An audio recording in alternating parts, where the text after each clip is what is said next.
কামরুল সাহেব যদি এমপি হয় তাহলে আমরা এই এই কাজটা করতে পারবো, অডিয়মটা করতে পারবো। আপনাদের কাছে দোহাই, আপনারা এই দুশ্চিন্তা মাথা থেকে সরাই ফেলেন। যদি মনে করেন এই আশা আসেন তাহলে এখন থেকে আমার কাছ থেকে দূরে চলে যান। আমার দরকার নেই, আমার দরকার জনগণ। আমার কোনো গুন্ডারও দরকার নাই, আমার কোনো লাঠিয়াল বাহিনীরও দরকার নাই, মাস্তানেরও দরকার নাই। আমার দরকার ভোটার, আমার দরকার সাধারণ জনগণ। এই নির্বাচনে প্রত্যেকটা মানুষের অংশগ্রহণ প্রয়োজন। আমার এই বিএনপির নমিনেশন, চূড়ান্ত নমিনেশন এনে দিয়েছে আমার অভিভাবকরা, সাধারণ মানুষ যারা আছে, সকল সাধারণ মানুষেরা। এখন এই মনোনয়নের মালিককে, মালিক হচ্ছেন আপনারা, জনগণ যারা আছেন আপনারা সবাই এই জন্য মনোনয়নের মালিক আপনারা।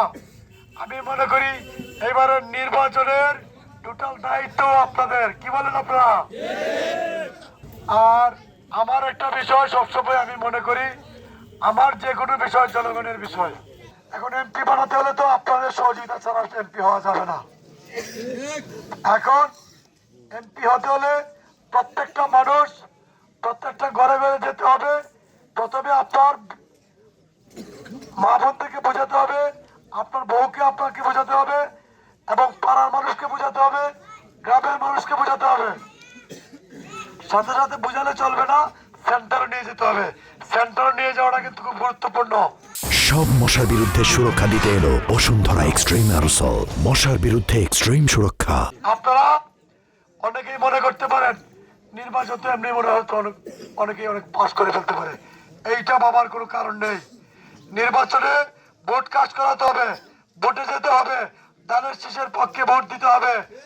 এই ভোট দিবেন বেগম জিয়াকে, এই ভোট দিবেন আপনি তারেক রহমানকে, এই ভোট দিবেন সুনামগঞ্জ এক আসনের উন্নয়নের জন্য, এই ভোট দিবেন মানুষের বাক স্বাধীনতা ফিরিয়ে আনার জন্য, এই ভোট দিবেন চিরস্থায়ী মানুষ যেন ভোটাধিকার ফিরে পায় সেজন্য, এই ভোট দিবেন সন্ত্রাস মুক্ত সুনামগঞ্জ এক আসন করার জন্য। আমি আপনাদেরকে আমার প্রিয় অভিভাবকদের সামনে কথা দিয়ে যাচ্ছি, আমাদের ছেলে মেয়েদেরকে লেখাপড়ার দিকে নিতে হবে, আমাদের ছেলে মেয়েদেরকে খেলাধুলার দিকে নিতে হবে, আমাদের সামাজিক কাজের দিকে নিতে হবে। মাদক আমাদের জন্য একটা অভিশাপ। ইনশাল্লাহ আমি কথা দিচ্ছি, আপনারা বিশ্বাস রাখেন, এইখান থেকে মাদক মুক্ত করব, অনিয়ম দুর্নীতি মুক্ত করব। আর আরেকটা কথা বলি,